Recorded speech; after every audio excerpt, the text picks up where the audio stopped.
sidee madaxii hore ee argagixisada Daacish ee Suuriya ku noqday madaxweynaha maanta ee Suuriya?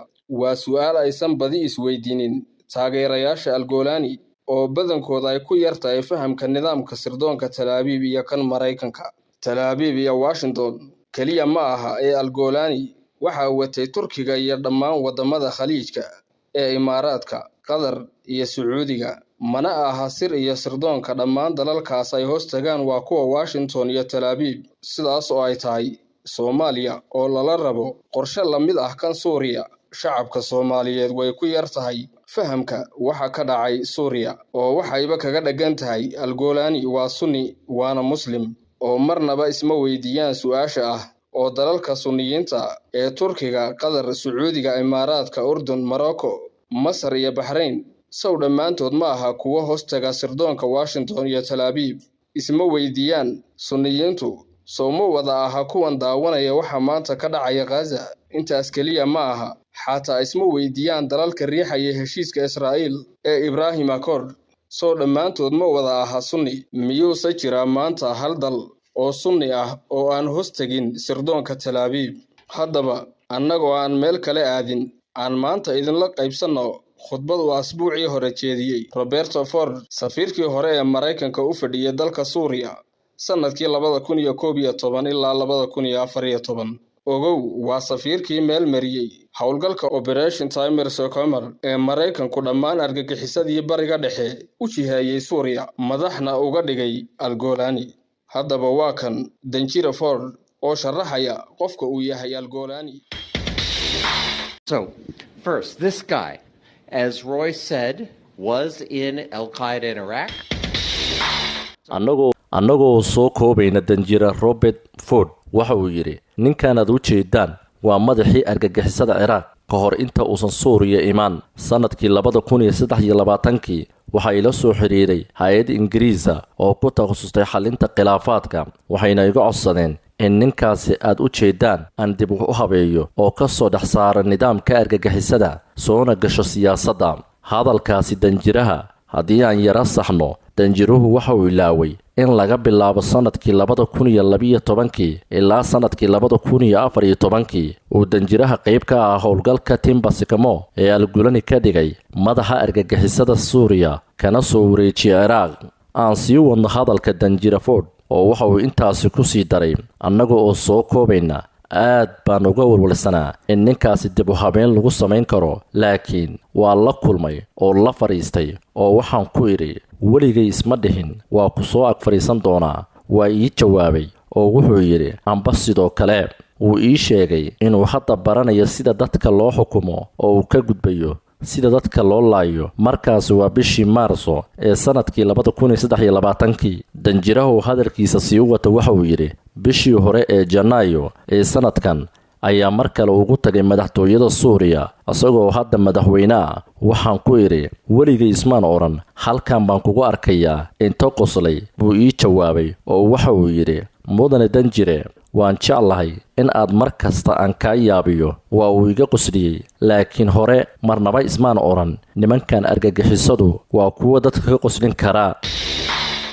Haddaba Soomaaliya maxay Suuriya kaga duwan tahay? Waa su'aal jawaabteeda laga sugayo nin doorka Soomaaliyeed. Hase yaabin haddii ay timaadadaas oo kale ku timaado fiilla Soomaaliya haddaysan mar horeba ku iman. Sawiradan safiirkii hore ee Ingiriiska iyo wasiir Mukhtaar Roobow ayana maanka ku hay. Waa kan danjiraha hadalkiisii oo dhammaystiran, nala maqal oo nala daawo. So, first, this guy, as Roy said, was in Al-Qaeda in Iraq.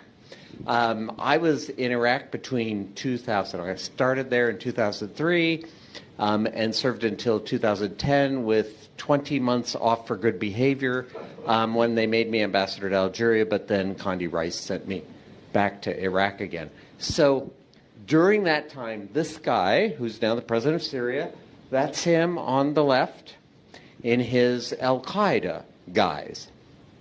And he was a senior Al-Qaeda commander up in northern Iraq in a city called Mosul. For Americans who were in Iraq, you might remember Mosul was one of the worst, nastiest places The State Department actually lost 5 diplomatic personnel in 2 different car bombs up in Mosul during that time, and hundreds of American soldiers were killed or injured up in that Mosul area by this guy and his fighters.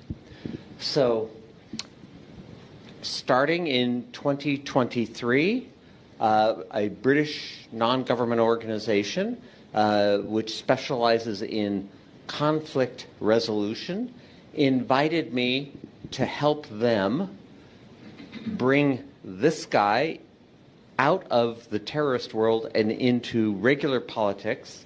And at first, I have to tell you, I was very leery of going. I sort of had images of me in an orange jumpsuit with a knife to my throat. But after talking to several people who had gone in, and one of whom had met him, I decided to take the chance. And so the first time I met him, this guy's name is nom de guerre, was Abdulkader Jolani, but his actual name is Ahmed Shara, which he only revealed to the world after he captured Damascus in the Blitzkrieg of December 2024, about 5 months ago. First time I met him, I sat down next to him, and I'm literally as close as I am to Roy, and I said, this is all in Arabic, I said, never in a million years could I imagine that I would be sitting next to you.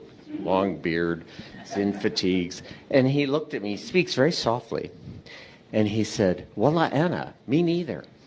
And we went on and actually had a pretty civil conversation. I share this because he said something which really piqued my interest.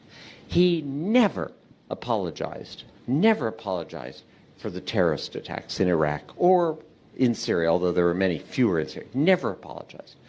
But he also said, you know, now I am governing an opposition-held area of northwest Syria, and I am learning that the tactics and the principles that I was following in Iraq do not apply when you actually have to govern 4 million people. And they had 2 million residents of that area of Syria, and then another 2 million refugees who had come there from other parts of Syria. So they had a population of 4 million. He said, I am learning that to govern, you have to make compromises. I was very struck by that.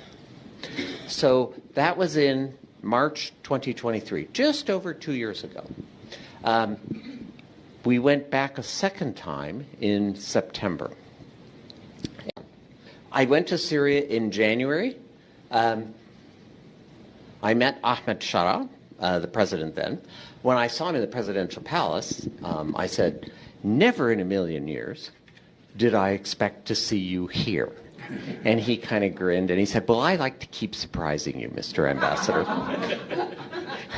He has a sense of humor. I don't normally think of Al-Qaeda as having a sense of humor, but anyway.